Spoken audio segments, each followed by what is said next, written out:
कल की क्लास में हम लोग कहाँ तक पढ़े थे, क्या पढ़े थे, थोड़ा सा आप लोग मैम स्टाइल्स के बारे में पढ़े थे, वेंगल स्कूल ऑफ आर्ट्स के बारे में पढ़े थे और हमने आर्टिस्टों के बारे में भी थोड़ा सा अध्ययन किया था। और बेंगोल स्कूल से चलते हुए पैक पर चर्चा हुई थी, थोड़ी बहुत चर्चा हुई थी। हाँ, मतलब शिक्षक तो कल कोई बच्ची पूछ रही थी WG वो ईवी हैवल के बारे में, है ना। ईवी हैवल का भारत में आगमन जब हुआ था 1896 में वो आए थे। हाँ, और वो नहीं 1896 में नहीं आए थे, वो इससे भी पहले आए थे और पहले वो मद्रास स्कूल ऑफ आर्ट में टीचर थे। ठीक, 1896 में वो as a principal Calcutta school of art में अपॉइंट हुए थे। और उनके टाइम में जैसे कि जो रिवाइवलिस्ट मूवमेंट हम लोग जिसके बारे में सुनते हैं, जानते हैं, वो कहीं ना कहीं जो भारत की स्वतंत्रता के जो आंदोलन थे उसी का एक पार्ट कह सकते हैं, क्योंकि उधर से ही उनको वो मिल रहा था, एक इंस्पिरेशन मिल रहा था। तो जैसा कि हम लोग जानते हैं A.O. ह्यूम ने इंडिया नेशनल कांग्रेस फाउंड किया। ठीक, और भी कई फॉरेनर्स थे, उन लोगों ने जैसे प्रिमिटिव ट्राइब्स जो हैं उनके ऊपर भी उन्होंने फोकस किया कि प्रिमिटिव्स जो हैं हमारे आदिवासी या लोक कलाएं हैं उस पर भी कुछ जो फॉरेन आर्टिस्ट थे, फॉरेनर्स थे, उनका उस पर ध्यान गया। इसी में एक थे ईवी हैवल, ये 1884 में भारत आए और इन्होंने government school of art Madras का एज अ प्रिंसिपल चार्ज लिया। ठीक, 1884 में।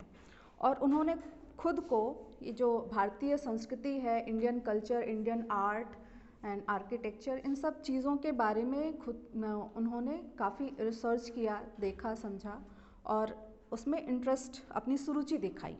ठीक, फिर ये मद्रास के टाइम में उन्होंने काफ़ी कुछ भारतीय कला के बारे में ज्ञान ले लिया था।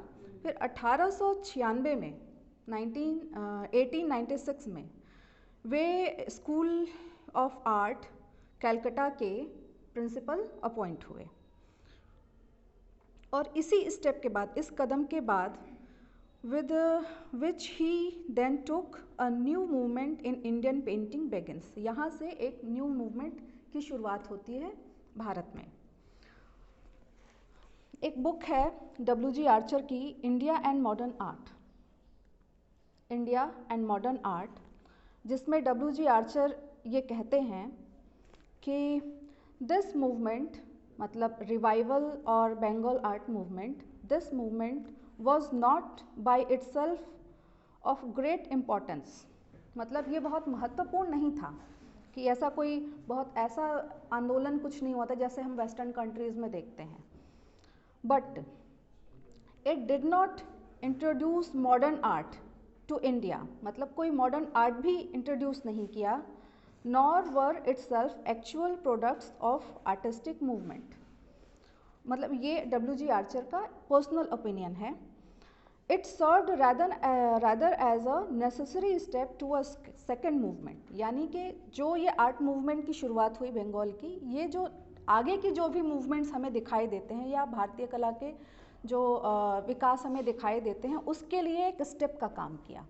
ठीक, it served rather as a necessary step to a second movement, a movement which begins in the middle of the 1920s, यानी 1920 के आसपास जो भी घटनाएं हमें दिखाई देती हैं भारतीय कला के इतिहास में, उसके लिए ये एक स्टेप का काम किया। And includes the painting of Rabindranath Tagore, जो हम रविन्द्रनाथ टैगोर की पेंटिंग्स का एक रिप्रेजेंटेशन देखते हैं, अमृता शेरगिल, जामिनी राय एंड जॉर्ज कीट, जो कि ये जो 3-4 आर्टिस्ट हैं इंडिजिनियस वर्क प्रोड्यूस किए। ठीक, These painters were not directly influenced by Havel, ये E.V. Havel से directly influenced नहीं थे, yet it was he who made their work possible। यानी कि directly influenced तो नहीं थे, लेकिन उनके जो efforts थे E.V. Havel के अब तक के भारतीय कला को लेकर, उसकी ही परिणाम थे कि इन लोगों ने इस तरीके के काम किए। एक होती ना जागृति पैदा होती है, आप किसी के विचारों से डायरेक्ट इन्फ्लुएंस्ड नहीं होते, लेकिन जो घटनाक्रम होते जाते हैं वो घटनाक्रम भी आपके ऊपर प्रभाव डालते हैं। ठीक। His books raised Indian morals and his writings, मतलब E.V. हैवल ने जो भी बुक्स लिखी वो भारतीय जनमानस के मोरल को अप करने के लिए थी, और उनकी राइटिंग्स में उन्होंने कुछ बुक्स के नाम लिखे या जो भी उनके आर्टिकल्स थे वो हैं Indian sculpture and painting, Indian architecture, the ideals of Indian art. ये जो इनके रचनाएं हैं drew world attention to great artistic tradition, यानी पूरी दुनिया का अटेंशन ग्रास्प करते हैं ताकि भारत में इस तरीके की कला हो रही है या इस तरह के घटनाक्रम हो रहे हैं। ठीक। फिर आगे हम ये देखते हैं कि सिर्फ और सिर्फ बंगाल तक ही रिवाइवल सीमित नहीं था, पूरे भारत में चला, है ना। जैसे कि कल हम लोग डिस्कस भी किए कि ये बॉम्बे में भी हुआ, राजस्थान में भी हुआ, उत्तर प्रदेश में भी हुआ, आंध्र प्रदेश में भी हुआ, और जो बंगाल से कई आर्टिस्ट वहाँ गए, वहाँ पहले से कुछ मूवमेंट चल रहे थे, एक दो आर्टिस्ट के नाम आते हैं, फिर वो सीधे फिर बंगाल रिवाइवल जिस फॉर्म में थी वहाँ पर शुरुआत करने की कोशिश की गई। अब हम देखते हैं, एक पुस्तक है रतन परिमू का, कल मैंने जिक्र किया था, उनकी एक बुक है जो मेरे पास अभी है भी, historical development of contemporary Indian art. आप नोट कर सकते हैं, historical development of contemporary Indian art, यानी जो हम कॉन्टेम्प्रेरी इंडियन आर्ट आज देख रहे हैं उसका डेवलपमेंट किस प्रकार से हुआ, उसका डॉक्यूमेंटेशन थोड़ा बहुत कई आर्टिकल्स के थ्रू इस पुस्तक में आपको मिलेगी, और ये काफ़ी अच्छी पुस्तक है, जिसमें एक आर्टिकल है रतन परिमू की ही लिखी हुई है, बॉम्बे रिवाइवल एंड जगन्नाथ अहिवासी, जिसका हमने कल जिक्र भी किया था।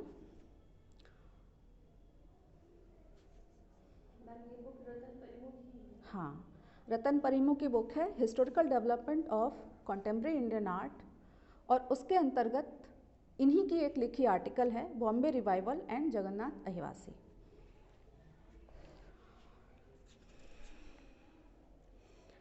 Indian art Renaissance in western India, मतलब ये एक रेनेसा जो हम इंडियन आर्ट का देखते हैं, तो Indian art Renaissance in western India, western India में किस तरीके से हुआ उसके बारे में इस आर्टिकल में थोड़ा बहुत डॉक्यूमेंटेशन किया गया है। Setting the class of Indian decorative painting, popularly known as mural painting. जो हम प्रिंसिपल का नाम सुनते हैं कि जैसे कि E.V. हैवल ने कलकत्ता में एक भूमिका निभाई, वैसे ही ग्लैडस्टोन सोलोमन ने मुंबई में वही भूमिका निभाई। 1919 में या 1920 में उन्होंने एक जो जे स्कूल ऑफ आर्ट्स है उसमें 2 क्लासेस की शुरुआत की। एक तो उन्होंने लाइफ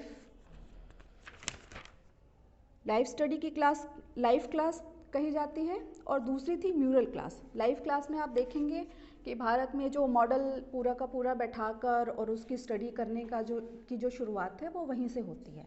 ठीक।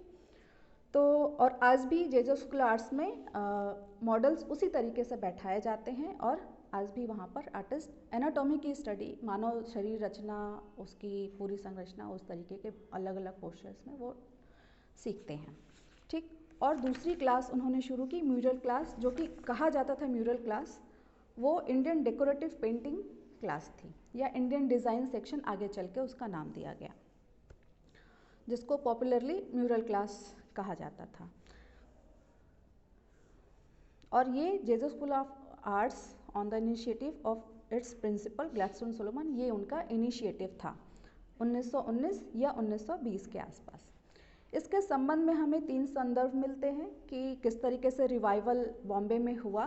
पहला तो है मॉडर्न रिव्यू, एक मैगज़ीन है मॉडर्न रिव्यू 1921 की, उसमें इसके संदर्भ में कुछ डॉक्यूमेंटेशन हमें मिलता है। सेकंड है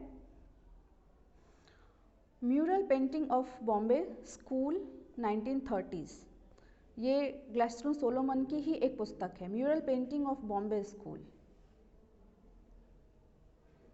ठीक। Mural paintings of Bombay school 1930, ये जेजस ग्लैडस्टोन सोलोमन की पुस्तक का नाम है। इसमें वो सारे रिकॉर्ड हैं जो कि imperial secretariat of new Delhi, जिसमें कि हमने कल जिक्र किया था नॉर्थ ब्लॉक में, इस समय जो नॉर्थ ब्लॉक है उस समय वो दिल्ली सेक्रेटरीट या इम्पेरियल सेक्रेटरीट कहा जाता था, उसकी म्यूरल डेकोरेशन बॉम्बे के आर्टिस्ट ने किया था। ठीक, तो उसका पूरा डॉक्यूमेंटेशन इस पुस्तक में हमें मिलता है, जो कि ये पुस्तक ये घटना जो हुई थी 1929 और 1930 के आसपास हुई थी। और कुछ कलेक्शन ऑफ एसेज मिलते हैं जिसमें इसके बारे में हमें मिलता है।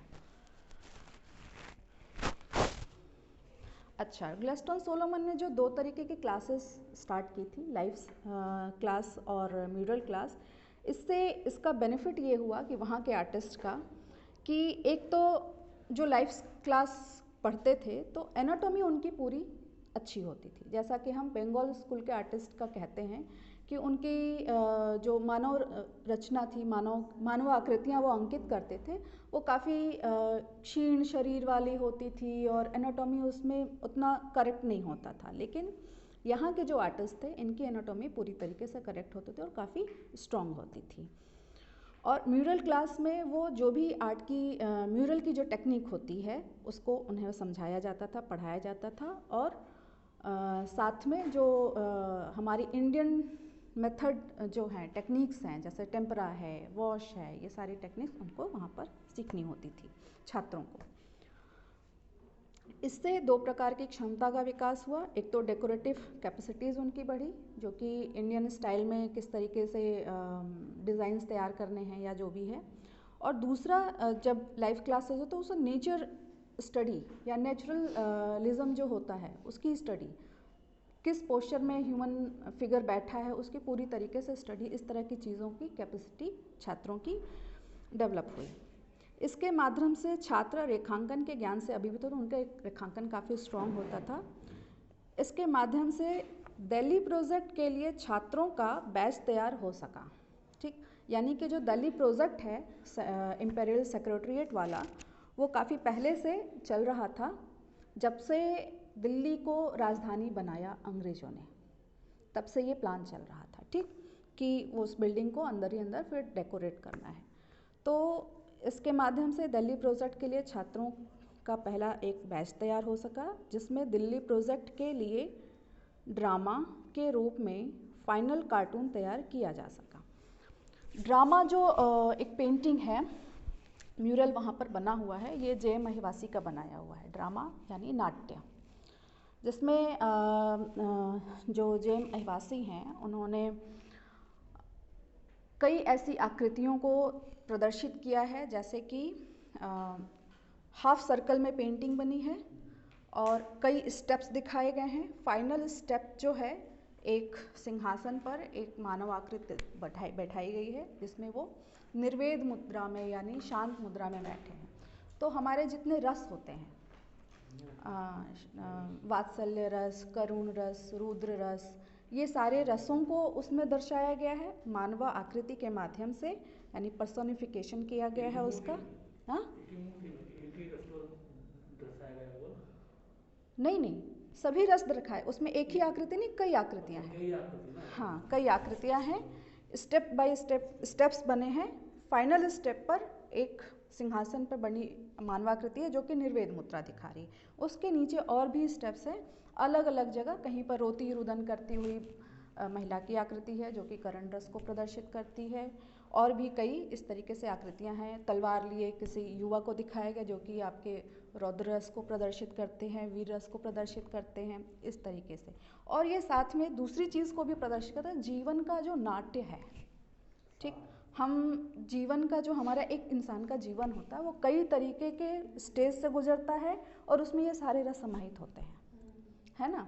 इस चीज़ को भी प्रदर्शित करता है, यानी अपने आप में ये जो वर्क था काफ़ी हाईली हाँ दार्शनिक भी था, और इसकी इतनी प्रशंसा हुई कि इस वर्क के बेस पर इम्पेरियल सेक्रेटरीट का जो प्रोजेक्ट है वो बॉम्बे को मिला। इसके जो होता है ना, प्रतिस्पर्धा में दोनों थे, बॉम्बे के आर्टिस्ट भी थे और बंगाल के आर्टिस्ट भी थे, लेकिन इस आर्ट जो कार्टून था, इन्होंने फाइनल कार्टून बनाया था, इसके बेस पे ये प्रोजेक्ट बॉम्बे को मिला। ठीक, ऐसे मैंने जो एक पुस्तक के नाम बताए हैं, नाम है mural painting of Bombay school. इस पुस्तक में ही इसमें जो कुछ भी मिलेगा। ठीक, अब ये किसी नेट पर और साइट पे आ गई हो तो नहीं पता, लेकिन ये बुक आपको भारत कला भवन में मिल पाएगी। वहाँ के कलेक्शन में है, ये मेरी जानकारी में, और भी जगह होगा नहीं मालूम मुझे। बहुत अच्छा है ड्रामा, मतलब किसका म्यूरल है ये ऐसा हो सकता है, लेकिन जो कार्टून बनाया। तो ये था, और इस सोलोमन भारतीय कला के संदर्भ में समझ बहुत अच्छी थी, इसलिए वह मोर कंस्ट्रक्टिव ब्रिटिश आर्ट टीचर के रूप में अधिक जाने गए। मतलब वो सिर्फ और सिर्फ एक ब्रिटिश अधिकारी के तौर पे भारत में नहीं आए थे, और वो सिर्फ एक प्रधानाचार्य के रूप में नहीं जाने गए, वो काफ़ी कंस्ट्रक्टिव ब्रिटिश आर्ट टीचर थे। मतलब वो स्टूडेंट्स को काफ़ी कंस्ट्रक्टिव वे में डायरेक्शन दिया करते थे, ताकि उनके काम को और भारतीय कला को भी उतना ही एनहांस किया जा सके। अच्छा, यहाँ पर एक तथ्य और सामने आता है। सोलोमन ने ये अनुभव किया, इसमें 2-3 बातें आती हैं। जैसा कि सामान्यतः समझा जाता है, प्रत्येक भारतीय विद्यार्थी भारतीय शैली में चित्रण नहीं कर सकता।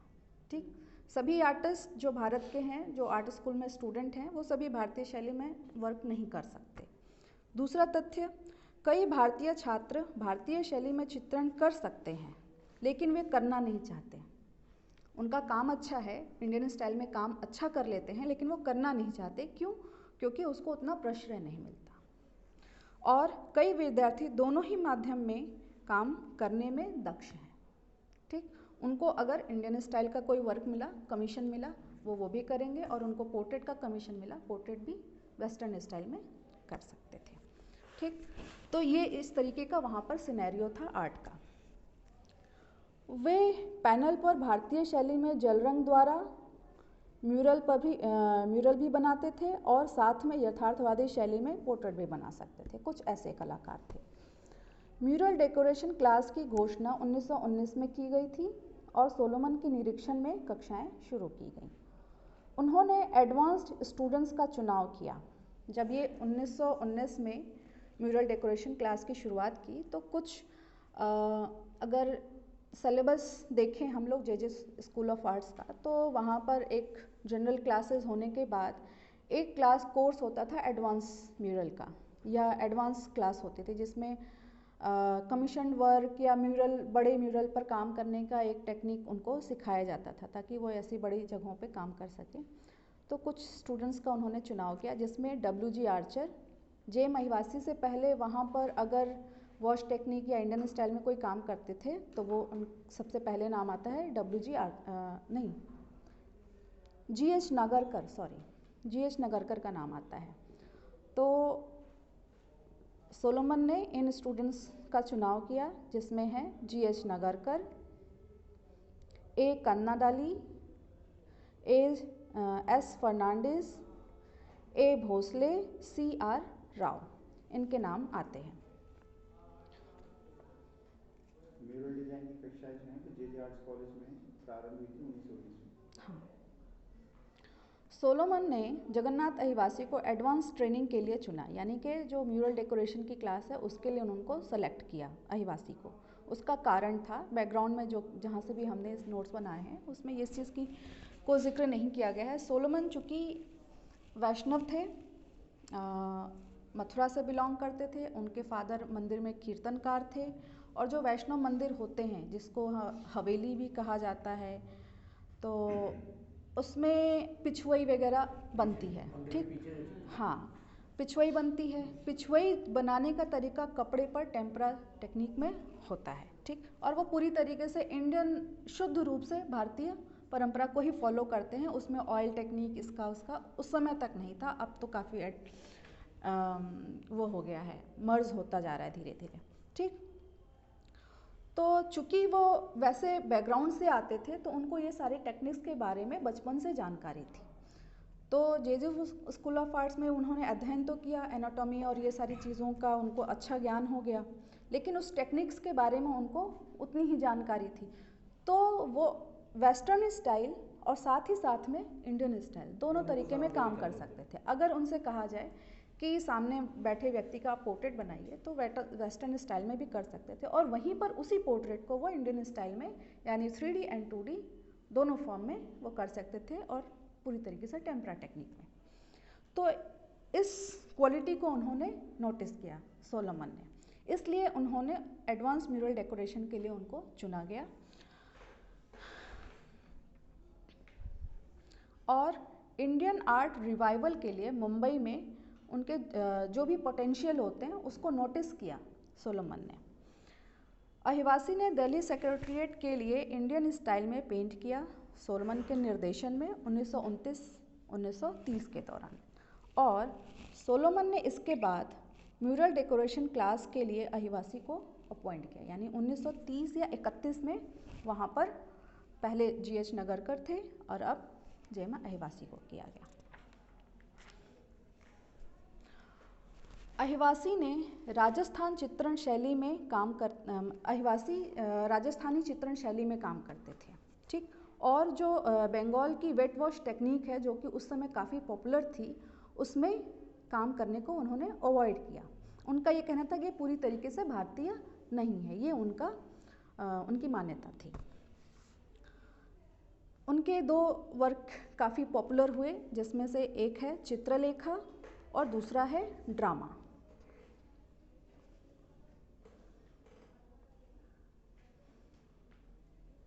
चित्रलेखा और ड्रामा, इन दोनों चित्रों की सोलोमन के द्वारा, जॉन मार्शल के द्वारा और लेस्ली विल्सन ने काफ़ी प्रशंसा की थी, ठीक।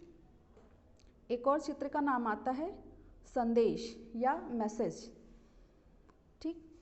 ये चित्र 1934 के लंदन एग्जीबिशन में काफ़ी सराही गई।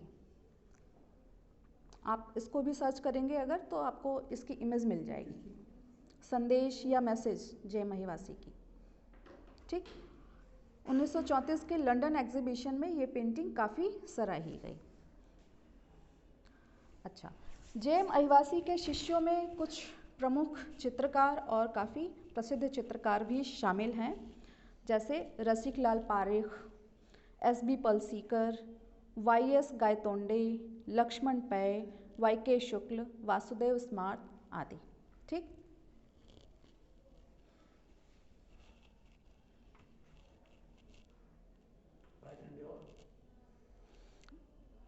VS गायतोंडे, लक्ष्मण पै,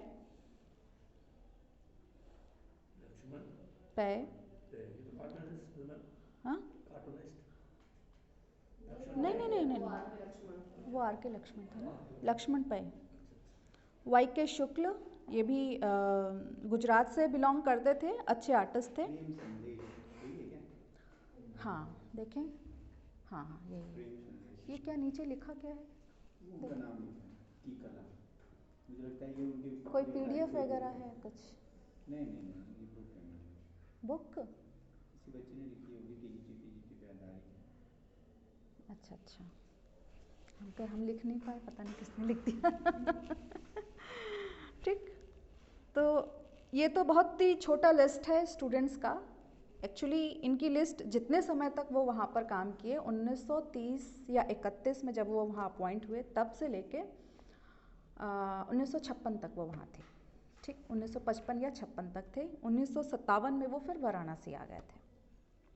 उस दौरान जितने आज हम फेमस मॉडर्न आर्टिस्ट के नाम सुनते हैं, वो उनके बैच के अंतर्गत होके गए, ठीक। तो सभी उनके एक तरीके से शिष्य रहे। कुछ ने उन्हें उनका मतलब क्रेडिट देते हैं, कई बार आर्टिस्ट नाम लेते हैं और कई बार नहीं लेते हैं, ठीक। तो कई फेमस आर्टिस्ट, जैसे हमने SS रजा का नाम बताया, और कई ऐसे आर्टिस्ट हैं वो उनके स्टूडेंट रह चुके थे। अब जैसे कि मुंबई में एक रिवाइवल हुआ, वैसे ही यही रिवाइवल गुजरात में भी हुआ। कभी जो गुजरात है वो बॉम्बे प्रेसिडेंसी का ही हिस्सा थी, बाद में ये उससे अलग हो गया। तो काफ़ी गुजरात के लोग मुंबई में आपको मिलेंगे, कुछ व्यापारी होंगे, कोई कुछ, और काफ़ी students J school of arts में गुजरात के वहाँ पढ़ने जाया करते थे। ठीक, ये जो गुजरात में हमें रिवाइवलिज्म दिखाई देता है वो है रविशंकर रावल के इनिशिएटिव्स के इनिशिएटिव उन्होंने ही लिया। ठीक,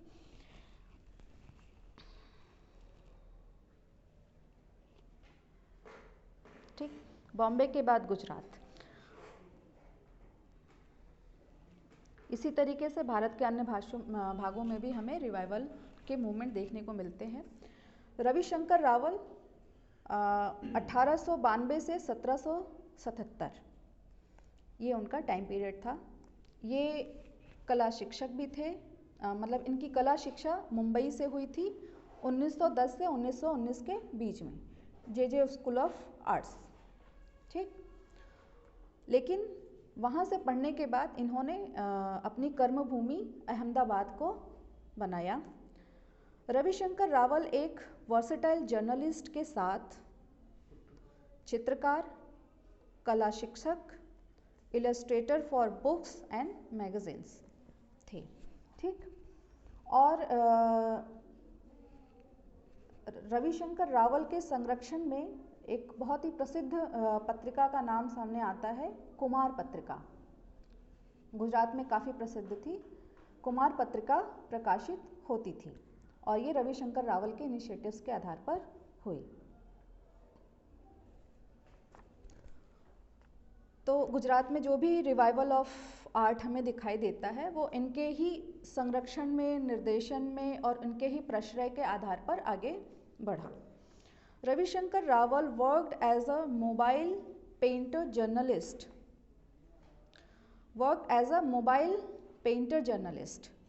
who was assigned to witness event and make drawings on the spot of personalities and action। ठीक है, कहने का मतलब ये है कि जब कोई भी इवेंट होता था तो उसके विटनेस के तौर पर वो वहाँ पर पेंटिंग्स या ड्राइंग्स करते थे। तो एक तरीके से उन्हें हम मोबाइल पेंटर जर्नलिस्ट कह सकते। चूँकि वो जर्नलिस्ट थे तो वो उसका डॉक्यूमेंटेशन ऑन द स्पॉट जाकर ड्राइंग्स के थ्रू करते थे और वो जगह जगह मूव करते रहते थे। Subsequently, he also wielded the pen and used language of dexterity. The early assignment in Mumbai by Haji Muhammad Allah Rakha set the course of his life, and Ravi Bhai became a lifelong recorder of person and events, both sketchbook as well as writings. Mumbai के एक व्यक्ति थे हाजी मोहम्मद अल्लाह रखा। ठीक, हाँ, ये क्या थे मैम? बता रही हूँ, कोई बड़े व्यक्ति रहे होंगे।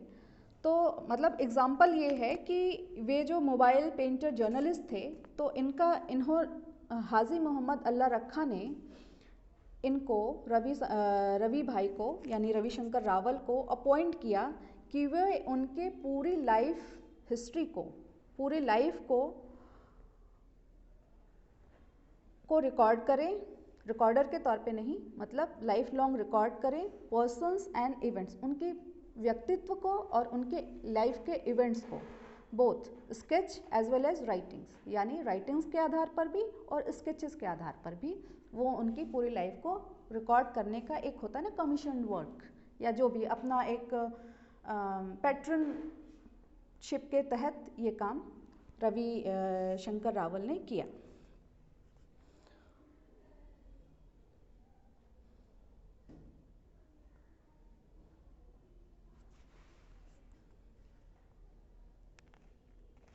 ठीक, इसके अतिरिक्त जो रविशंकर रावल गुजरात में खुद को काफ़ी इस्टेब्लिश्ड किए क्रिएटिव पेंटर के तौर पर, इंडियन स्टाइल में क्रिएटिव पेंटर के तौर पे, कल्चरल एंटरप्रेन्योर, यानी जो गुजरात की कल्चरल वो है विरासत है उसको काफ़ी उन्होंने आगे बढ़ाने के तौर पे काम किया, और काफ़ी मतलब एक व्यापारी के तौर पे भी वो वहाँ पर इस्टेब्लिश्ड थे। अब आता है रिवाइवलिज्म इन उत्तर प्रदेश।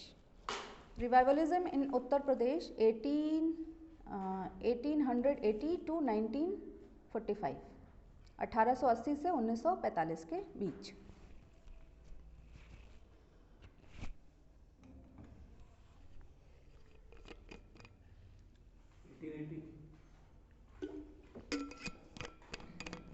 हाँ, 1880।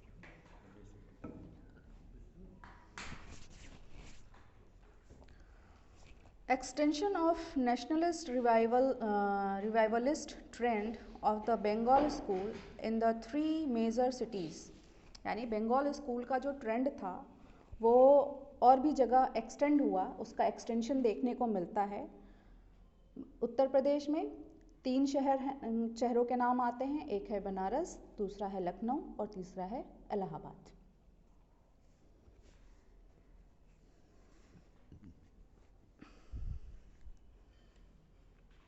ठीक।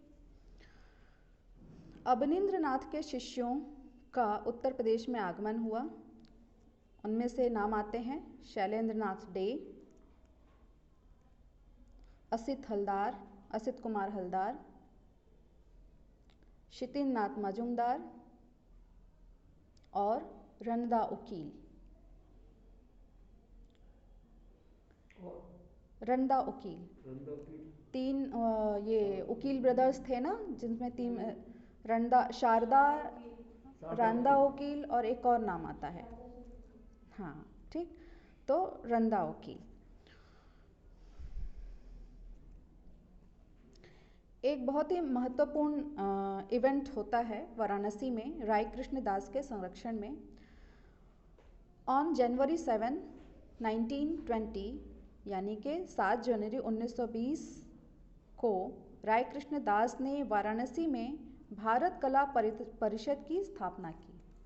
भारत कला परिषद जो कि वर्तमान में भारत कला भवन है। ठीक, इन्होंने भारत कला परिषद की स्थापना की। ये बनारस में गोदौलिया एक स्थान है, वहाँ पर किया गया। वर्तमान में ये बनारस हिंदू यूनिवर्सिटी के कैंपस में है, पहले ये उस कैंपस से बाहर था। A society for revival of the ethnic culture, इसको एक सोसाइटी के तौर पे हम देख सकते हैं, जिसका मोटो था रिवाइवल ऑफ कल्चर और भारत के जो भी सांस्कृतिक विरासत है उसको रिवाइव करना।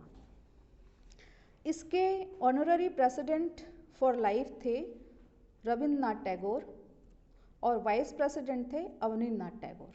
ठीक, ये जो परिषद है भारत कला परिषद, इसका मोटो था ये संगीत और कला यानी चित्रकला और संगीत दोनों की कक्षाएं ये संचालित करवाते थे और दोनों की कंबाइंड क्लासेस होती थी, मतलब अलग अलग। अब इसी का विस्तृत रूप हमें दिखाई देता है visual art, faculty of visual art, और दूसरी एक फैकल्टी ऑफ परफॉर्मिंग आर्ट्स। ठीक, पहले ये दोनों ही कंबाइंड थी और भारत कला भवन के अंतर्गत काम करती थी। अभी नहीं करती? नहीं, अब तो वो यूनिवर्सिटी का पार्ट हो गई ना। नहीं, वो कह जैसे उसमें भी अभी एंटीक चीजें तो अभी भी देखने को मिलती है ना, उनके संग्रह में है।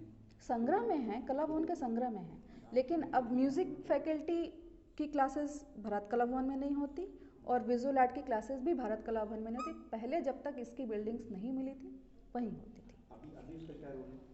किसका? ये भारत कला भवन का मतलब म्यूजियम, जस्ट लाइक म्यूजियम, बस क्या रोल है अभी फिलहाल? आर्टिस्ट तो रखते हैं, आर्टिस्ट रखते हैं किस चीज़ के?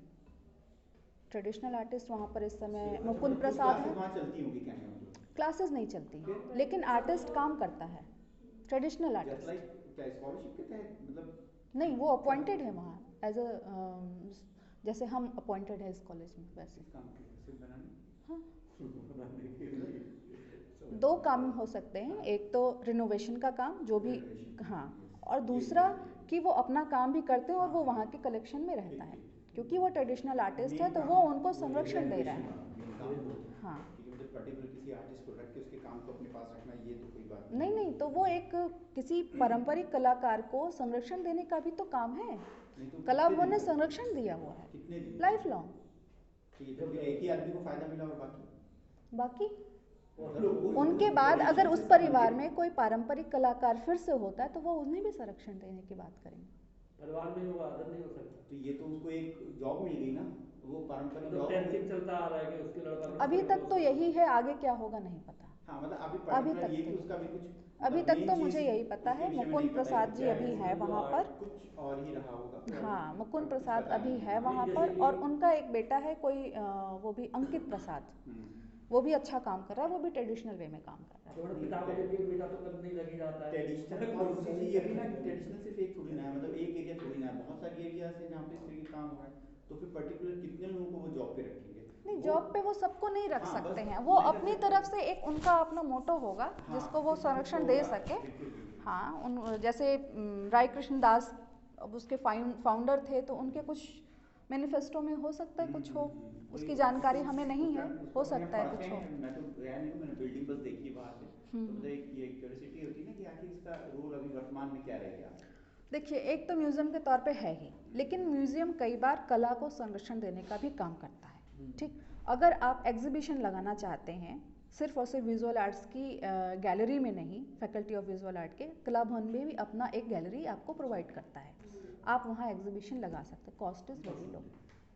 ठीक, और उनके जो अपने रिनाउंड लोग हैं जो कि वहाँ से एसोसिएटेड हैं, वो ज़रूर आते हैं देखने, तो एक स्कॉलर लोगों के बीच में आपकी पहुंच बनती है, क्योंकि कला भवन या किसी म्यूज़ियम में कोई भी सामान्य व्यक्ति नहीं एसोसिएट होता है, क्योंकि जो वर्किंग क्लास है और मजदूर वर्ग है, जन सामान्य है, कहाँ वो एसोसिएट होते हैं, तो एक स्कॉलरली लोगों के बीच में आपका इंट्रोडक्शन होता है। लखनऊ आर्ट कॉलेज के लिए एकेडमी और सेंटर बहुत ही इंपॉर्टेंट रोल प्ले करता है। हाँ, दैट्स इट, वही उनका ही वहाँ पे हाँ, हाँ, हाँ, हाँ, मतलब बिल्कुल, एक जगह भी प्रोवाइड कर रहे हैं उसको, म्यूजियम भी लेकिन कोई स्टूडियो टाइप का नहीं देते हैं।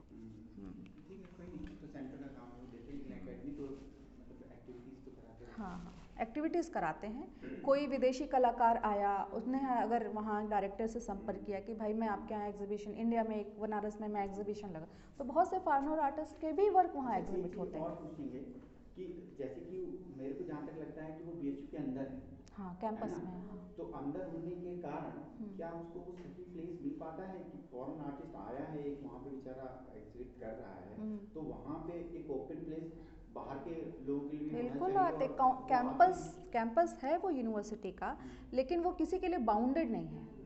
That is the open place because that's विश्वविद्यालय। ठीक, तो ये ऐसी जगह है जहाँ पर हमेशा बाहर के लोगों का आगमन या वहाँ के लोकल लोगों का आगमन होता रहता है, वो सबके लिए ओपन है, सिर्फ तभी तक बाउंड है जब तक कक्षाएं चल रही हैं, अदरवाइज बीएचयू का कोई भी क्षेत्र किसी के लिए बाधित नहीं है। जैसे अपना अलीगंज सेंटर है, हाँ, तो वो दिखाई दे रहा है, आने जाने वाला आदमी देख रहा है, अच्छा एग्जीबिशन लगी, चलो बोलें। हाँ, तो उधर से कोई भी अगर गया तो वो तो यूनिवर्सिटी है, अपनी कानपुर यूनिवर्सिटी है, कानपुर हाँ, यूनिवर्सिटी इतना बढ़िया है, वहाँ पे भी हाँ, वो लोग एग्जीबिशन लगाते हैं, कुछ बहुत सारे प्रोग्राम दूसरे भी करते रहते हैं, हाँ, लेकिन उतना उसको शायद नहीं मिल पाता ना कि यहाँ से वहाँ तक जाना और आना, क्यों? क्योंकि वो एक यूनिवर्सिटी कैंपस के अंदर है। हाँ, क्या वो इसका तो कोई है। ड्रॉबैक भी हो सकता है क्या, मतलब इस तरीके का कुछ? देखो, एक तो पहला तो अगर कोई फॉरेनर आर्टिस्ट आता है तो उसको सबसे पहले बीएचयू का एक उस शहर का वो बहुत बड़ा सेंटर है, ठीक, और छात्रों की अच्छी खासी समूह है, ठीक, आर्ट्स फैकल्टी बगल में, फैकल्टी ऑफ विजुअल आर्ट्स बगल में है, और आपका परफॉर्मिंग आर्ट्स भी बगल में है, ठीक, और साथ में वहाँ से एसोसिएट जितने स्कॉलर हैं बनारस के, वो उस जगह पे विज़िट ज़रूर करते हैं जहाँ उनको इन्फॉर्मेशन मिली कि ऐसी कोई भी चीज़ वहाँ पर हो रही है, ठीक, पहली चीज़। दूसरी चीज़, वैसे भी गैलरीज़ में, जैसे कि एक कृति आर्ट गैलरी है और शहर के बीचों बीच है महमूरगंज में, ठीक, बहुत कम लोग वहाँ विज़िट कर पाते हैं, मुझे तो लगता है यहाँ से ज़्यादा वहाँ लोग विज़िट करते हैं। वहाँ ये होता है कि आम छात्र, आप हैं, हम हैं, कोई भी गया और विज़िट कर सकता है, और कृति आर्ट गैलरी में कम से कम लोग विज़िट करते हैं, क्यों? क्योंकि वहाँ आसपास छात्र भी नहीं हैं, और जिसको इंटरेस्ट है वो उन्होंने न्यूज़पेपर में अगर देख लिया कि हाँ ऐसी कोई प्रदर्शनी हुई है तो अब तो चले गए। हाँ, इंटरेस्ट है वो ढूंढ लेगा। हाँ, तो और वहाँ तो बल्कि ज़्यादा मूवमेंट हो जाता है, फुटफॉलिंग वहाँ ज़्यादा हो जाएगी बजाय शहर के कहीं और किसी गैलरी में एग्जीबिशन लगने के, और वहाँ पर वो एडवर्टीजमेंट भी बेटर होता है, बोर्ड्स एक बार लग गए तो कम से कम हज़ारों लोग उस जगह से गुजरते हैं डेली की उस पर। मतलब क्या है, हाँ, जिसके मतलब का है वही आएगा, चाहे आप कैंपस के अंदर लगाइए चाहे आप कैंपस के बाहर लगाइए। अब यही कंडीशन तो अकेडमीज की है ही, मतलब अगर अपन हर यूपी जगह की है। बात करें, हाँ, दिल्ली में भी वहाँ वही पे हाल है, जिनके मतलब की है वो जाएंगे। और आप इसीलिए वैसा कैंपस चाहते हो तो बहुत आप रोड के बीचों बीच लगाओ, रोड के किनारे एग्जीबिशन लगाओ, तो फिर वो भी बात नहीं रह जाती, मज़ा नहीं आता है। उस पे भी वही कंडीशन, सब जगह वही अप्लाई है। जैसे आर्ट और ग्राफिक की जो मंची प्रेजेंटेशन होती है, कभी कभी वो बाहर ऑडिटोरियम में होती है, कभी कभी जो उनके हॉल है एकेडमिक उनमें होती है, लेकिन हाँ, जाते वही लोग हैं जिनको इंटरेस्ट है। इंटरेस्ट है। और जो बाहर होती है फिर उनका एक सामाजिक मुद्दा होता है, तब वो उसे प्ले किया जाता है। और वो और एग्जीबिशन क्या है, एक सामाजिक मुद्दा ज़रूरी है, कलाकार का व्यक्तिगत एक उसकी क्रिएशन है, ठीक। तो उसके दोनों पब्लिक अटेंशन भी वो चाहता है और साथ में ये भी चाहता है कि कोई संरक्षक भी मिल जाए, उसके दोनों पॉइंट ऑफ व्यू होते हैं। तो अवनींद्रनाथ और रविन्द्रनाथ टैगोर इसके ऑनरेरी प्रेसिडेंट थे भारत कला परिषद के, और अवनींद्रनाथ टैगोर इसके वाइस प्रेसिडेंट थे।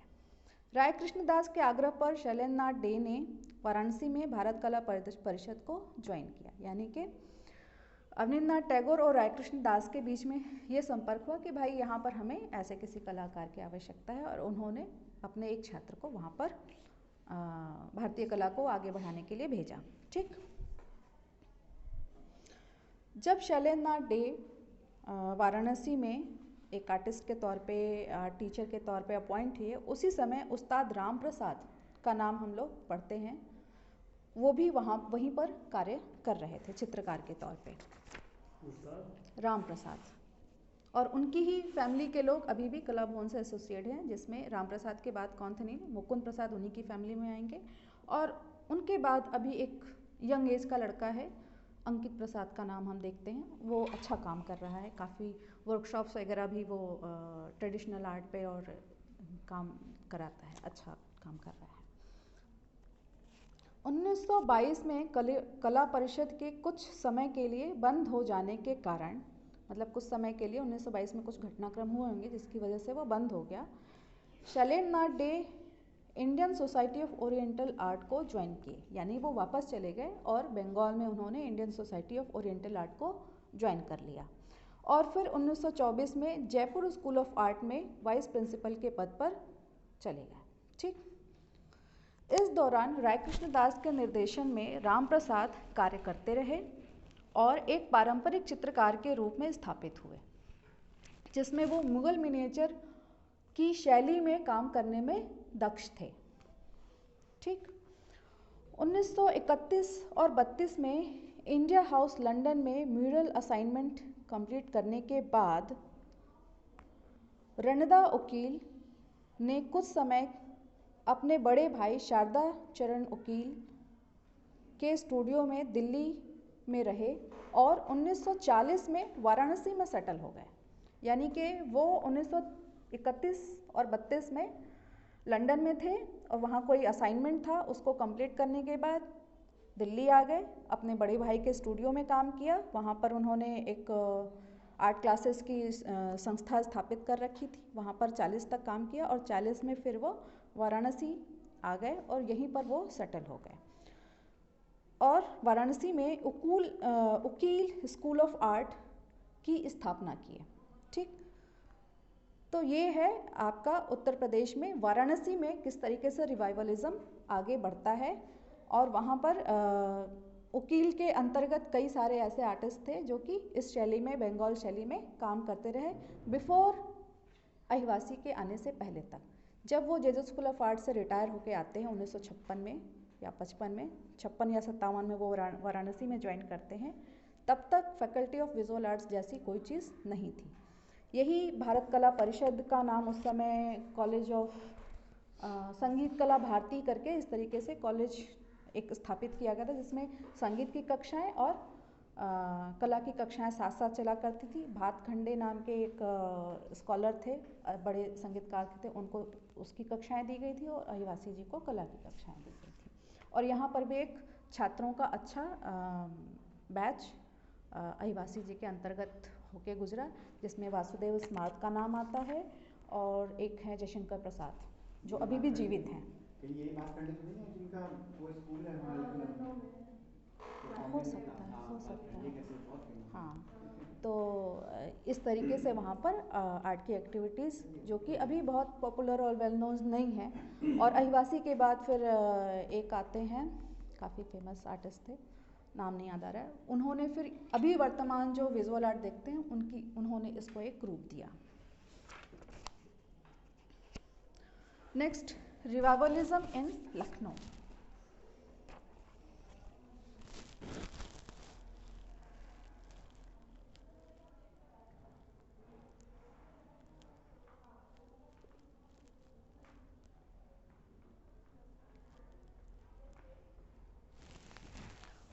असित कुमार हलदार 1890 से 1964 became principal of Government College of Art and Craft, Lucknow in 1925।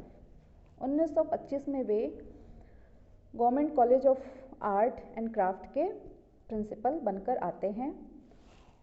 फिर 1929 में बोरेश्वर सेन या बीरेश्वर, क्या नाम है, बीरेश्वर सेन, ठीक, बीरेश्वर सेन भी फैकल्टी के तौर पर यहाँ ज्वाइन करते हैं और ये दो कलाकारों की संरक्षण में और निरीक्षण में यहाँ पर रिवाइवल ऑफ आर्ट आगे बढ़ता है।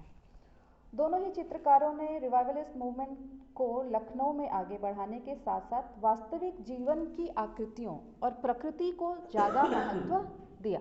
ठीक, यहाँ पर जिस तरीके का भी कार्य हम वर्क्स देखते हैं उसमें रियल लाइफ के कैरेक्टर्स को या आकृतियों को स्केच करना या उसके माध्यम से और प्रकृति के चित्रण को अच्छा स्थान दिया गया है। वे टेम्परा और वाटर कलर माध्यम में भी काम करते थे।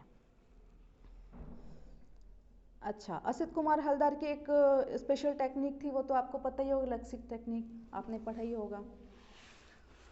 अब यूपी में नेक्स्ट जो प्लेस है उसका नाम है इलाहाबाद। 1942 में इलाहाबाद विश्वविद्यालय के वाइस प्रिंसिपल अमरनाथ झा ने चित्रकला विभाग की स्थापना की। ठीक, 1942 में इलाहाबाद विश्वविद्यालय के वाइस प्रिंसिपल अमरनाथ झा ने चित्रकला विभाग की स्थापना की और रायकृष्ण दास के माध्यम से क्षितिनाथ मजूमदार को यहाँ पर विभाग के अध्यक्ष में के रूप में या हेड के तौर पे अपॉइंट किया गया।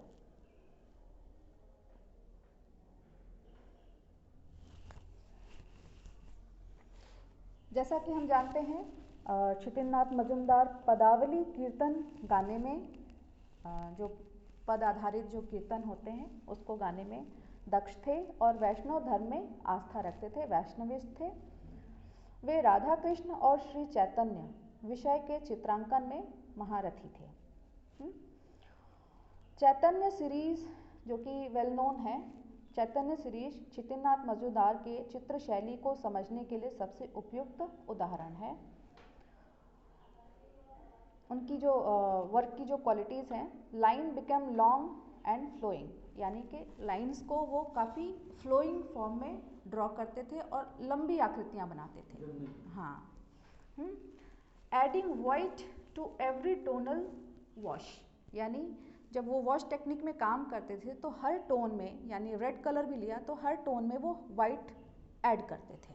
ठीक, adding white to every tonal wash. His landscapic detail were also highly symbolic. ठीक, जो चित्रण में उनके लैंडस्केप के जो हमें जो भी एलिमेंट्स दिखाई देते हैं, पेड़ों का अंकन, पेड़ पत्तियों का अंकन जो भी दिखाई देता है या जीव जंतुओं का अंकन, लैंडस्केप जो दिखता है वो पूरी तरीके से सिंबॉलिक था, यानी हाँ, जो वो पदावली और उसके आधार पर जब वो चित्रण करते थे तो जिस भाव पर वो चित्रण कर रहे थे उस भाव को प्रदर्शित करते हुए उन आकृतियों का वो अंकन करते थे, चाहे वो लैंडस्केप के हों या फिर मानव की आकृति हो। लैंडस्केप में भी आप पेड़ देखोगे काफ़ी एक दूसरे से उलझे हुए इस तरीके से बनाए जाते थे और वो भी फ्लोइंग फॉर्म में होते थे।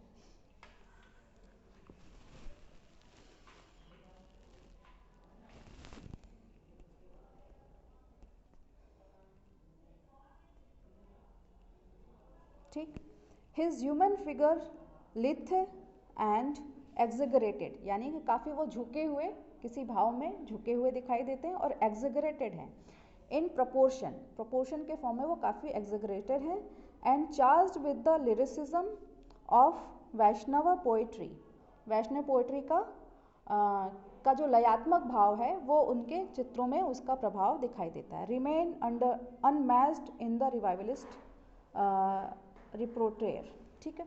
जो रिवाइवलिस्ट मूवमेंट के अंतर्गत जितने भी कलाकारों ने काम किया है, चित्रण हमें दिखाई देते हैं, उसमें इनकी जो पेंटिंग्स क्षितिनाथ मजूमदार की अनमैच्ड हैं, यानी उनके जैसा उदाहरण और कहीं नहीं दिखाई देता।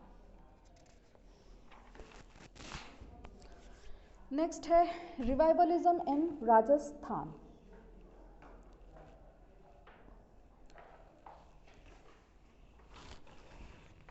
इस पर मैं बहुत सही तरीके से तैयार तो नहीं हूँ, लेकिन कोशिश करते हैं।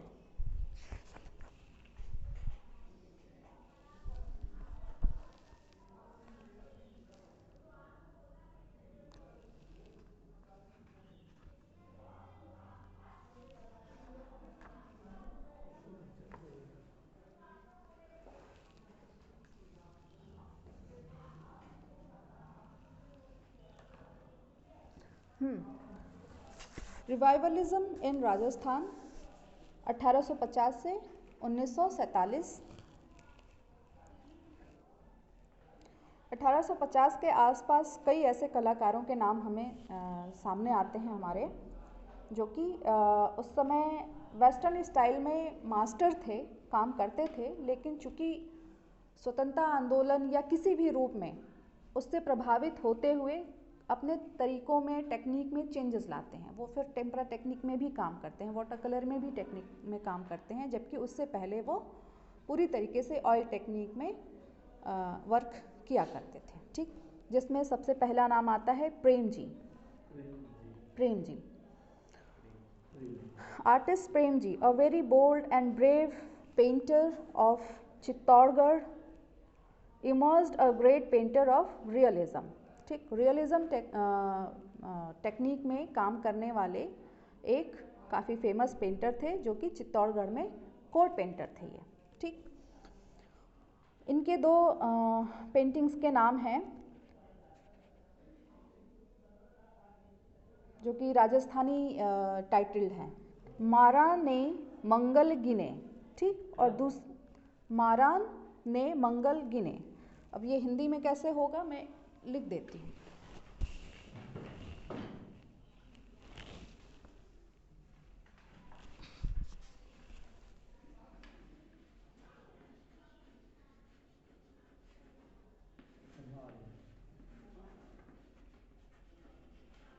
मंगल गिने,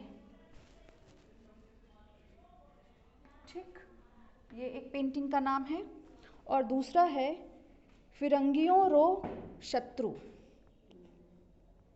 फिरंगियां रो शत्रु, ठीक।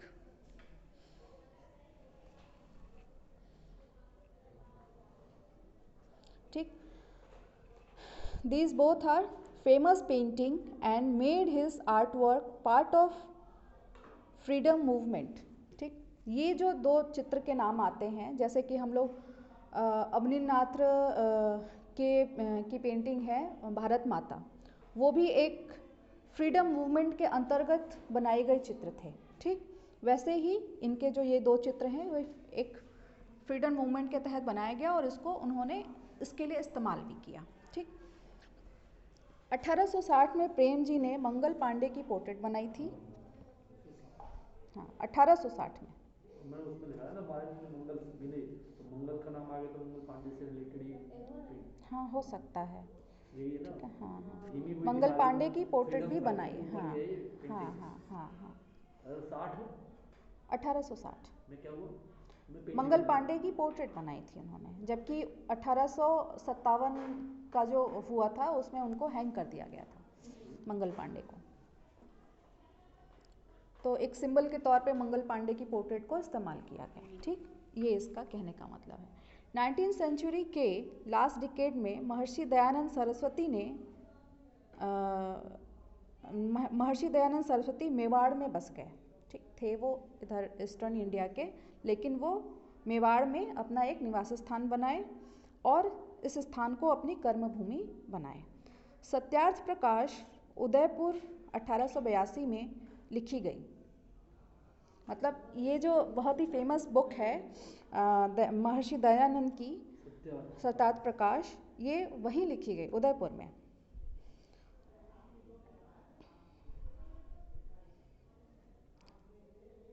स्वदेश राज के संदर्भ में दयानंद सरस्वती और उनके शिष्यों ने महत्वपूर्ण रोल प्ले किया राजस्थान में। ठीक, अब जो एक नेक्स्ट आर्टिस्ट का नाम आता है, पहले तो प्रेम जी का नाम आता है 1850 के आसपास, जो कि वहाँ पर चित्तौड़गढ़ के पेंटर थे। दूसरा नाम आता है ताराचंद गौड़। ताराचंद गौड़ राजस्थान के चित्रकार थे जो महाराजा स्वरूप सिंह के कोर्ट में काम करते थे। प्रारंभ में यथार्थवादी शैली और तैल चित्रण में काम करते थे, परंतु कालांतर में पारंपरिक शैली में चित्रण करने लगे।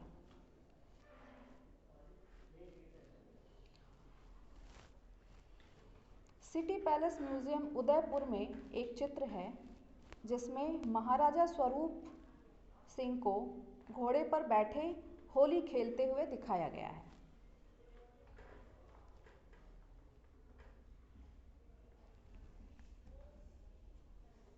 ठीक, इंग्लैंड के प्रसिद्ध चित्रकार विलियम कारपेंटर ने ताराचंद की इस कृति playing Holi on horseback 1850 की काफ़ी प्रशंसा की। ताराचंद गौड़ की नैसर्गिक कला पर रिवाइवल का काफ़ी प्रभाव दिखाई देता है।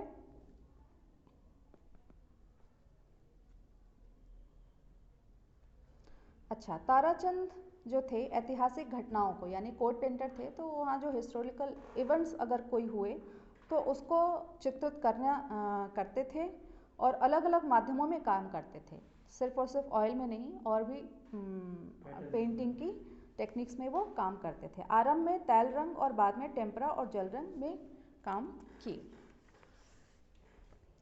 एक अन्य चित्रकार रामचंद्र मुसव्विर का भी नाम आता है। रामचंद्र मुसव्विर का नाम सामने आता है। इन्होंने होली हुड़दंग 1893 में एक पेंटिंग बनाई थी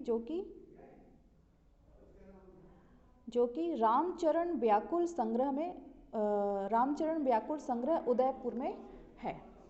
ठीक, ये कुछ चित्रकारों के नाम आते हैं। उसके बाद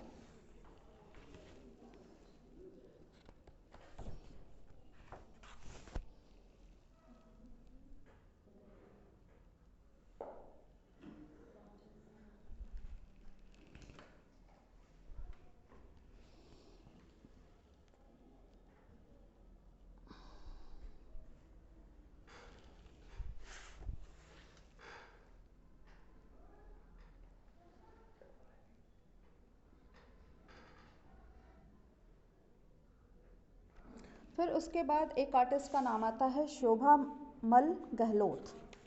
नहीं, सोबाग, स्पेलिंग कुछ अलग है।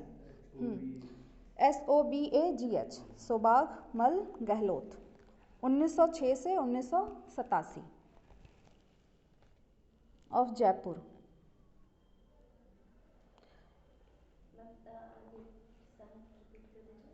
1906 से 1987। 87. The artists of Rajasthan found a revival in their art tradition which became part of the Indian Renaissance painting. Sobhag-Mal Gehlot of Jaipur got an opportunity and was sent to Shanti Niketan in 1925. यानी ये art के student के तौर पर 1925 में शांति निकेतन में गए।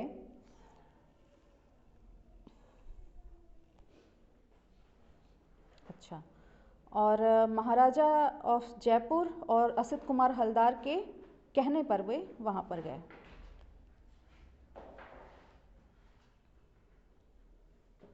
ठीक।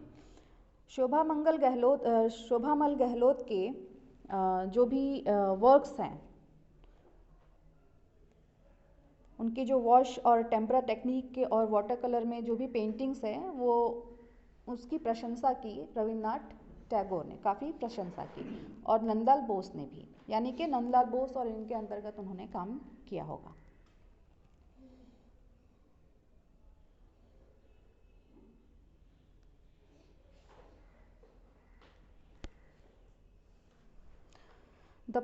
These paintings were executed more than 6 decades ago, but still they reflect a new outlook and dimension of contemporary art of Rajasthan.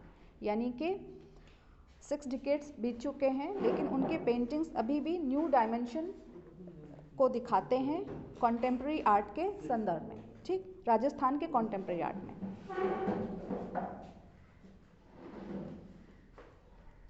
Gehlot had a unique opportunity to work under the art preceptor Nandlal Bose, Suren कर, यानी नंदलाल बोस और सुरेन कर के अंतर्गत इन्होंने work किया या इनके गाइडेंस में काम किया।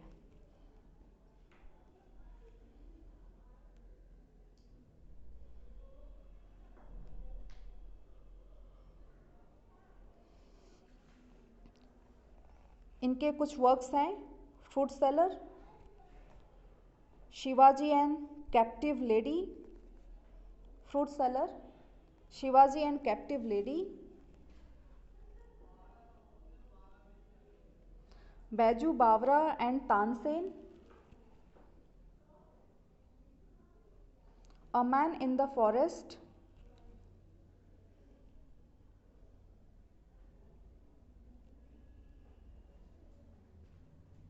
A Man in the Forest, etc.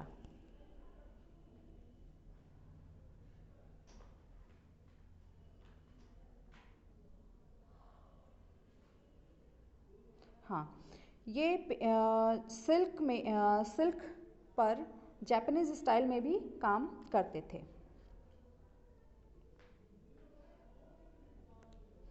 And all these belongs to Renaissance period.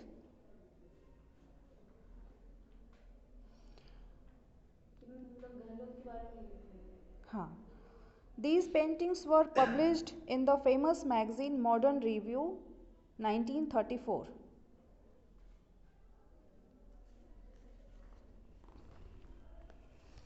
Modern Review 1934, 1930 and 1935.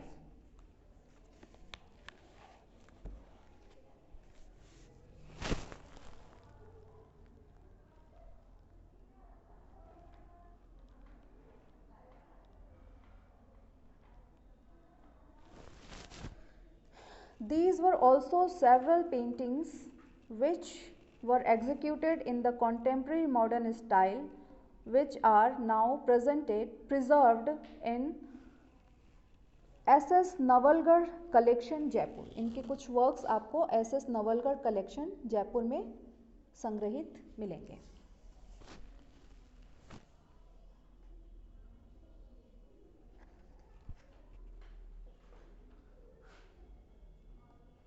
ठीक, इसके बाद जो नेक्स्ट आर्टिस्ट का नाम आता है राजस्थान के, राम गोपाल विजयवर्गीय, आपने पढ़ाया होगा।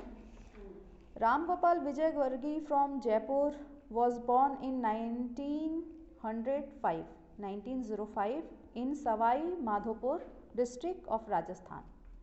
Savai Madhopur district of Rajasthan.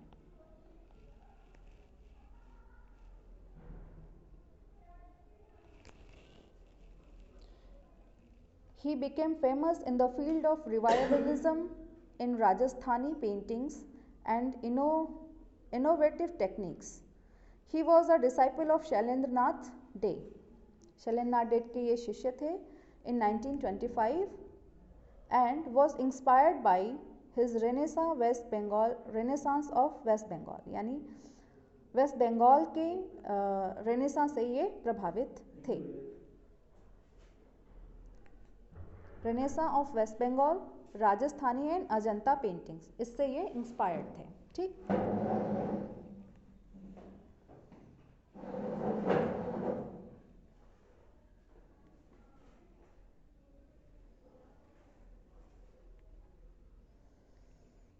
एक और फैक्ट सामने आता है, local artist Shiv Narayan Chauhan, local artist Shiv Narayan Chauhan 1896 to 1949 of Jaipur came across him in 1930, यानी ये दोनों ही कलाकार 1930 में मिले.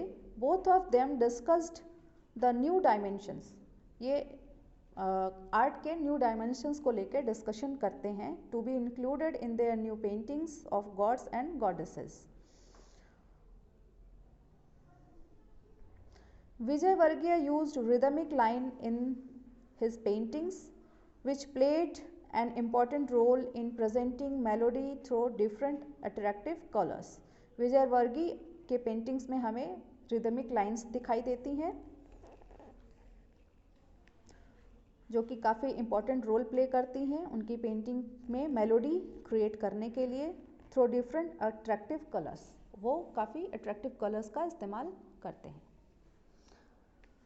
His first exhibition of painting was organized in 1928 in Indore, and some of his paintings were now preserved in the collection of Harish Chandra Soni of the city. यानी जयपुर के Harish Chandra Soni collection में उनके वर्क्स प्रिजर्व्ड हैं.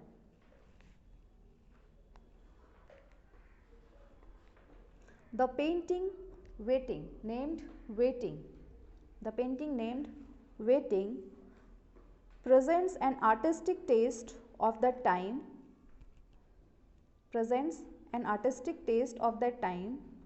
He was honored by the Fine Art Society Calcutta in 1928.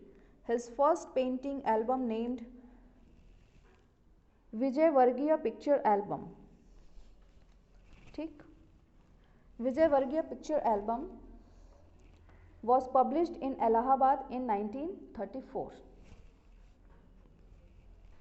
His various attractive color paintings were published in several magazines such as Radha Krishna in Dharmayug. Dharmayug magazine काफ़ी प्रसिद्ध वो है, और उस टाइम जिस भी टाइम से बिलोंग करता है उसका डॉक्यूमेंटेशन जब भी आप अगर वर्क करते हो तो एक बार उस धर्मयुग मैगजीन को भी देख सकते हैं. Besides in modern review, Saraswati, प्रवासी, विशाल भारत, वसुमती, ये सारे इस टाइम पीरियड को डिनोट करने वाले मैगजीन्स के नाम हैं. वसुमती, भारतवर्ष, अमृत बाजार पत्रिका, विचार, उषा, रेखा, चंद, माधुरी, सुधा, हंस मैगजीन भी काफ़ी प्रसिद्ध है, आजकल, अरुण, कलीम, ज़माना, अर्जुन, आज, एटसेट्रा. ठीक, these pictures have still preserved the main subjects of Ramayan, Meghadutam, Geet Govind, Kadambari, Bhagavat, folk life, Omar Khayyam. ठीक, इन विषयों पर उन्होंने पेंटिंग्स बनाई हैं. His landscape and contemporary abstract composition are inspiring work. Vijay Vargiya worked as an art teacher with Shailendra Nath Dey from 1943 to 1948 and remained principal of Rajasthan School of Arts from 1954 to 1966.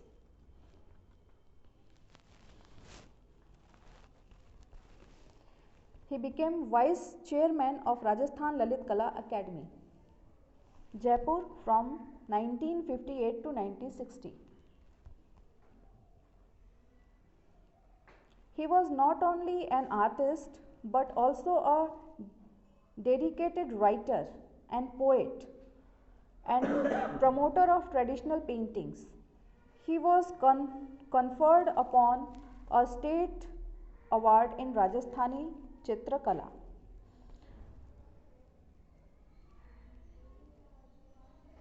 The government of India honored him with Padma Shri in 1984. His paintings are preserved at Vijay Varghese Art Gallery of Jaipur, Vijay Varghese Art Gallery of Jaipur, Baroda Museum, Bharat Kala Bhavan Varanasi, Government Museum Allahabad, Maharaja Mansi Museum Jaipur, Kuwait, Nairobi, USA, Germany, and in various private collections of the country and abroad. In the early 20th century, there was a combination of art movement of Western and Indian Renaissance of painting. Under the able guidance of D.D. Devlalikar, Principal, Indore School of Art, and artist Nandlal Sharma. D.D. Devlalikar और नंदलाल शर्मा, इनका भी नाम हम लोग काफ़ी पढ़ते हैं. This added great deal to the Indian Renaissance of painting in Rajasthan. Nandlal Sharma was influenced by his teacher D.D. Devlalikar. He painted the various natural spots of the city like Udaipur. He visualized nature through his aesthetic sense and painted in it in his own way. The style of bold brush strokes in tempera, typically color harmony with empathetic use of royal blue, were the main characteristics of landscape. The lakes, ghats, places, forts have been presented in bird's eye view perspective in naturalistic style.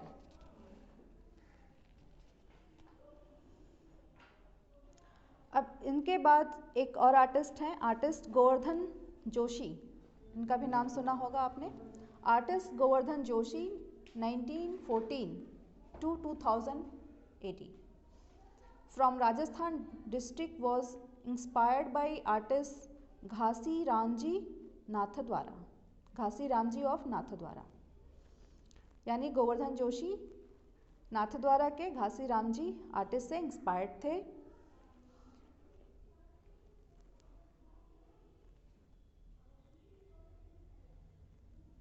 He revived art education from the preceptor Nandlal Bose of Shantiniketan in 1936.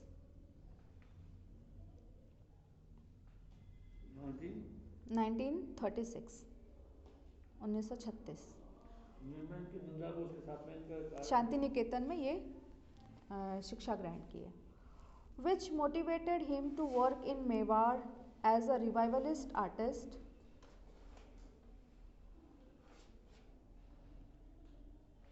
ठीक, मेवाड़ में revivalist artist के तौर पे इन्होंने काम किया.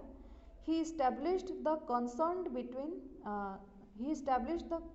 concord between the miniature paintings and folk style of Rajasthan.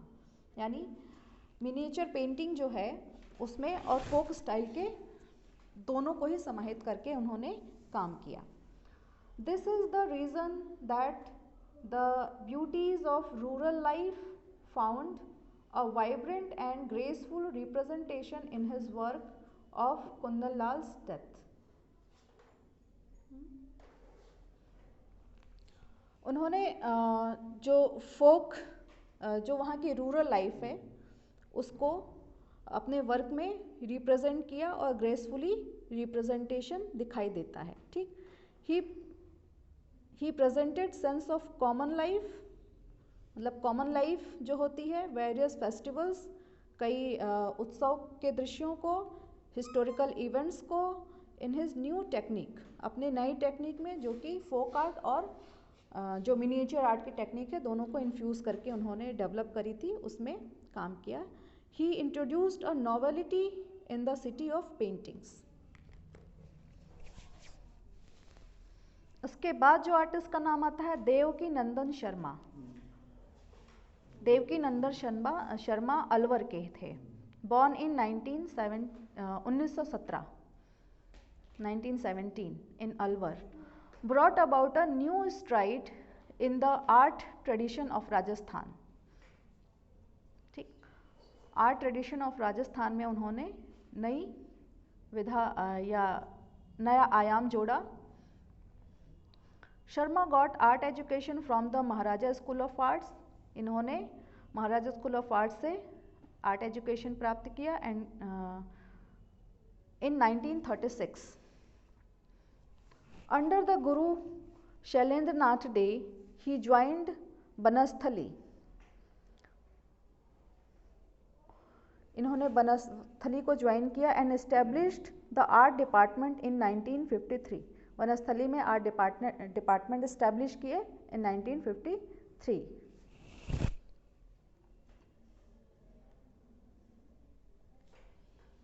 He had special training in painting and fresco technique at Shanti Niketan.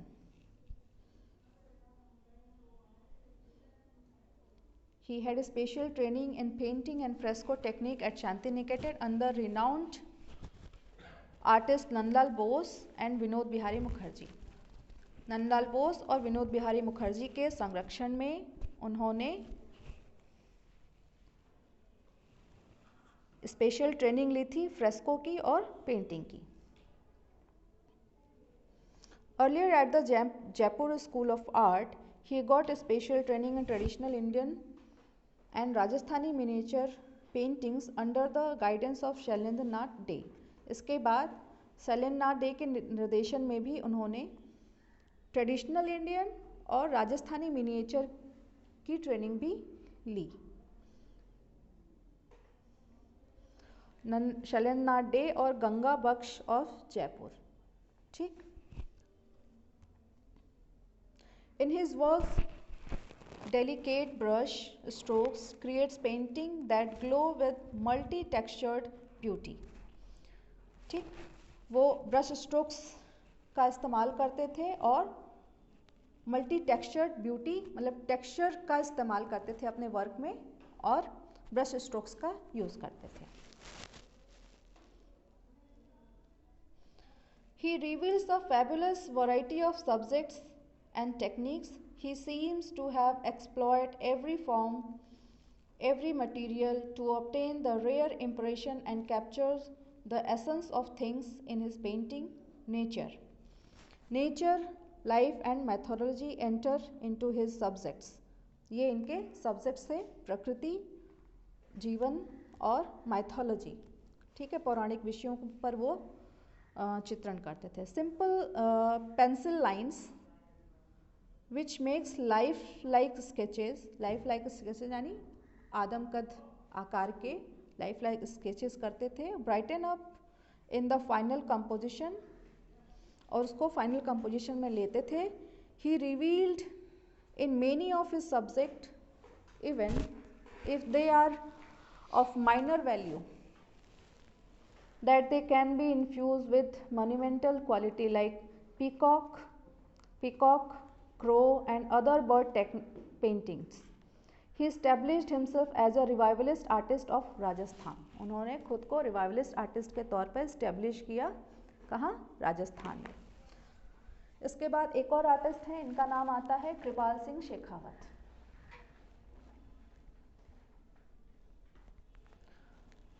Artist Kripal Singh Shekhawat born in 1922 1922 में in a small village of Sikar district, received his preliminary education in Pilani में उनकी primary education या शुरुआती शिक्षा हुई and completed his regular art diploma under Nandlal Bose in 1947 Shanti Niketan में 1947 में नंदलाल बोस के अंतर्गत उन्होंने आर्ट डिप्लोमा प्राप्त किया। He worked there for 3 years, वे वहाँ पर 3 साल काम किए and executed wall paintings during his study। कृपाल सिंह शेखावत ने शांति निकेतन में 3 साल काम किया और अपने वॉल पेंटिंग्स को वहाँ पर एग्जीक्यूट किया। His artworks of that time is preserved in Hindi Bhavan of विश्व भारती के हिंदी भवन में उनके वर्क्स preserved हैं। His artistic line drawing can be seen on the pages of Indian constitution and his Gandhi Darshan fresco in Birla Mandir. ठीक, बिरला मंदिर में गांधी दर्शन नाम का एक फ्रेस्को वहाँ पर है। बिरला मंदिर bear a stamp of originally of his art, यानी अगर उनके आर्ट के टेक्निक्स और उनकी कैरेक्टरिस्टिक्स को हमें देखना है तो इस वर्क को हम एक एग्जाम्पल के तौर पे ले सकते हैं।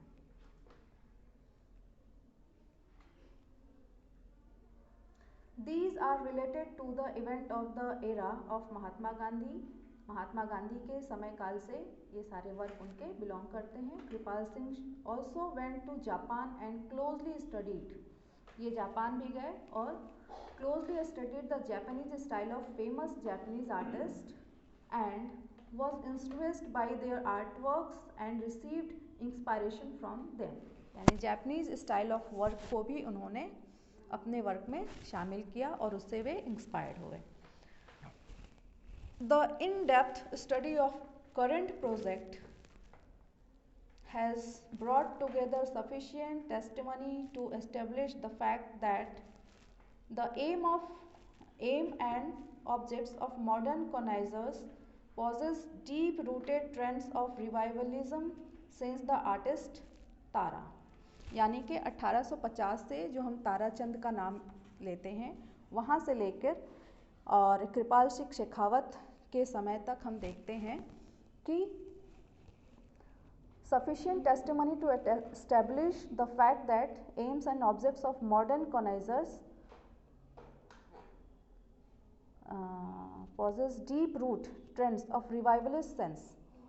ठीक, रिवाइवलिज्म का जो एक भाव है वो हमें वहाँ से 1850 से अब तक कृपाल सिंह शेखावत के समय तक दिखाई देता है।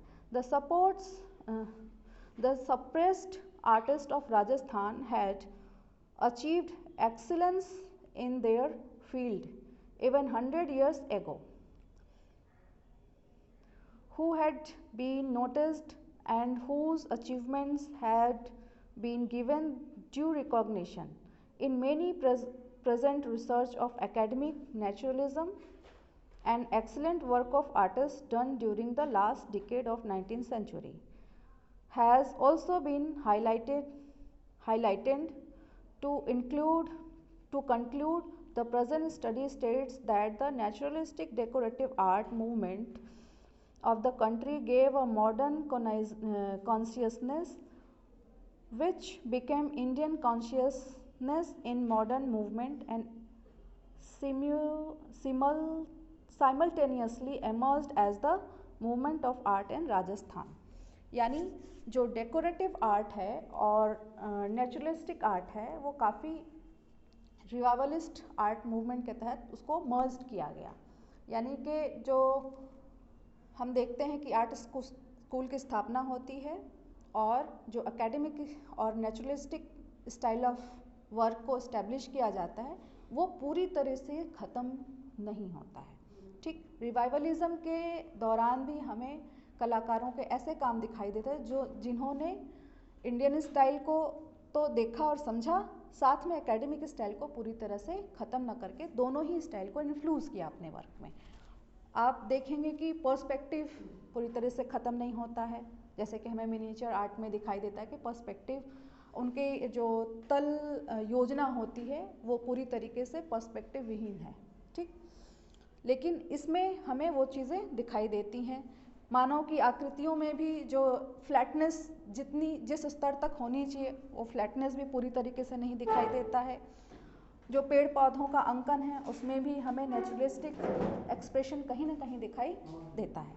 तो इन दोनों ही टेक्निक्स का, जो कि मिनिएचर आर्ट है या फिर जापानीज़ वॉश टेक्निक है और नेचुरलिस्टिक आर्ट है, इन तीनों का इन्फ्यूज़न दिखाई देता है। तो हो गया समय? अच्छा, अब इसके बाद एक रिवाइवलिज्म पंजाब में भी होता है जो कि 1920 से 1950 के दौरान देखने को मिलता है, जिसकी शुरुआत 1920 से 1950 के बीच होती है।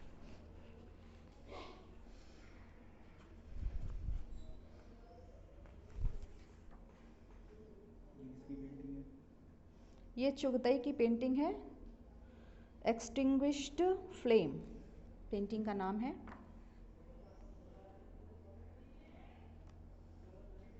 चुगताई।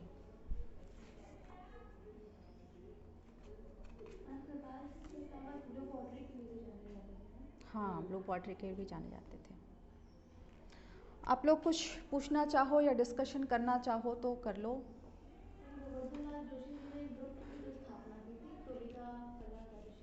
अच्छा, ये राजस्थान में। अच्छा अच्छा, ओके। तो उसके अंतर्गत किस तरीके का काम किए गए? तुलिका परिषद।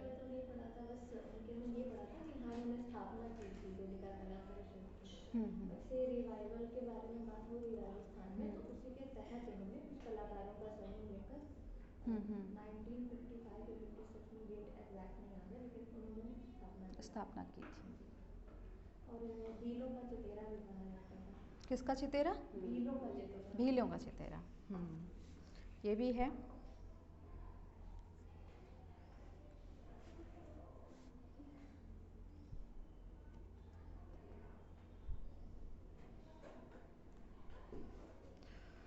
हाँ, पंजाब में जो रिवाइवलिज्म था उसमें उसके तहत जो सबसे पहले नाम आता है समरेंद्र नाथ गुप्त। ठीक। It was with the induction of Samarendra Nath Gupta 1887 से 1964, 1887 to 1964, in the faculty of Mayo School of Art in 1913. Mayo school of arts की फैकल्टी में in 1913 that an entirely new dimension was introduced in Punjab painting.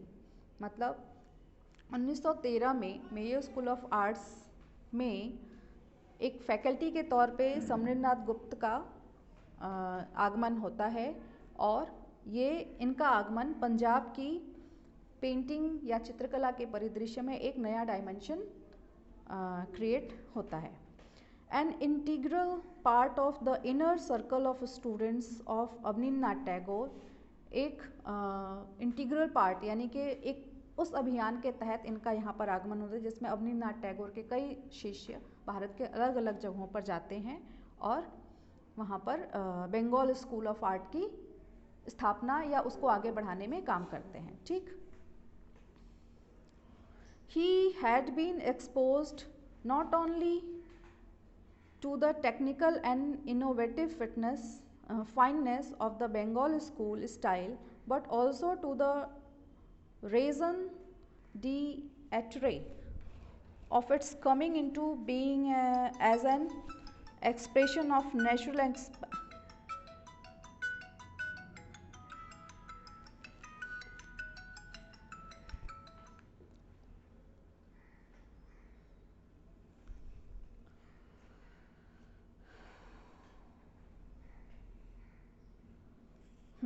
आगे है the awareness of the validity of the ideology and the philosophical basis of revivalism was further strengthened for him when he was chosen to be a part of Lady Haringham project on Ajanta. ये lady हरिंगम के project, Ajanta के project में उसके एक part के तौर पर समरेंद्रनाथ गुप्त ज्वाइन करते हैं। On the joining the Mayo School of Art in Lahore, therefore, he initiated classes in the training of the students in wash. वो वहाँ पर वॉश टेक्निक के अंतर्गत शिष्यों को ट्रेनिंग देते हैं एंड बाथ मेथड, यानी वॉश में भी वो जो वाश की जो बाथ मेथड होती है उसमें वो ट्रेनिंग देते हैं। Thus setting in motion the process whereby within 25 years or so the character of school began to change from a largely craft and industry. मतलब इनके आगमन से पहले जो मेयो स्कूल ऑफ आर्ट्स की स्थापना हुई थी तो उसकी पहचान क्राफ्ट्स एंड इंडस्ट्री के अंतर्गत जिस तरीके का काम वहाँ पर होता था, यहाँ पर इनके आगमन के बाद उसमें परिवर्तन दिखाई देता है। arts, crafts and industry based institution to one where significant emphasis on laid on fine arts. ठीक, फिर इसके बाद चेंजेस दिखाई देते हैं, फाइन आर्ट्स की तरफ लोगों का झुकाव होता है. It is ironically therefore the S.N. Gupta has been even evaluated by the art historians only for his contribution to the development of decorative art crafts like innovative designs for furnitures, textiles, jewelry, metals, work and so on rather than his role as a pioneer of revival in Punjab. SN. Gupta का भी नाम आता है सामने. ये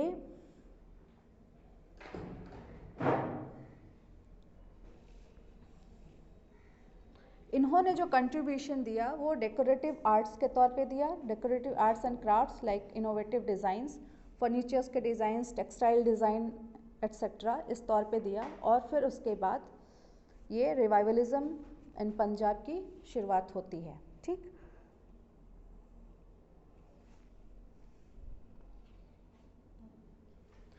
SN. Gupta.